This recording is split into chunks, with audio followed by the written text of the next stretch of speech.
जब महाभारत का युद्ध प्रारंभ नहीं हुआ था तभी अर्जुन ने हथियार डाल दिए थे अपने स्वजनों को देखकर और बहुत ज़्यादा परेशान हो गए थे। उनका कहना ये था कि मेरे स्वजनों को मारकर मुझे क्या मिलेगा, इस तरह तो मनुष्य जाति ही खत्म हो जाएगी। हम लोग समझदार होकर भी इस तरह का पाप कर रहे हैं, क्यों ना इसे बचने के लिए उपाय करें। शस्त्रधारी ये कौरव मुझे सशस्त्र को रण में मार डाले तो ये मरना भी ठीक है। हे गोविंद, मैं युद्ध नहीं करना चाहता हूँ। इस प्रकार गीता अर्जुन और श्री कृष्ण के संवाद के दौरान अर्जुन ने श्री कृष्ण के सामने तमाम प्रश्न खड़े कर दिए, जो इस प्रकार थे कि मनुष्य न चाहते हुए भी किसकी प्रेरणा से पाप का आचरण करता है।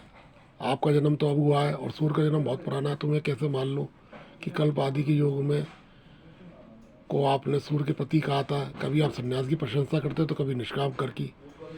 तो एक निश्चय कर कहिए जिससे मैं परम श्रेय को प्राप्त कर लूँ। आपने कहा ब्रह्म क्या है, अध्यात्म क्या है, मुझे समझाइए। कर्म क्या है, मुझे समझाइए।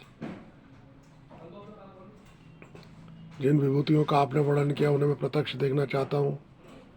जो भक्त आपकी अनंत प्रकार से भली भांति उपासना करते हैं और दूसरे जो अक्षर अव्यक्त की उपासना करते हैं, दोनों में उत्तम योगवेत्ता कौन है, मुझे बताइए।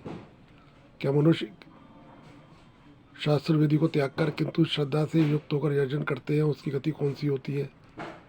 मैं त्याग और संन्यास के यथार्थ को स्वरूप को अलग अलग रूप से जानना चाहता हूँ। इस प्रकार अर्जुन तमाम तरह के प्रश्न करता चला गया जो वो समझ नहीं पा रहा था, लेकिन उन सारे गोपनीय रहस्यों को, उसके प्रश्नों को भगवान श्री कृष्ण ने सबका उत्तर दिया और उसे अपना विराट रूप दिखाकर उसकी सारी जिज्ञासा को शांत किया। और इस प्रकार अंत में वो अर्जुन की सारी समस्या का समाधान हो गया और वो युद्ध करने के लिए तैयार हो गया।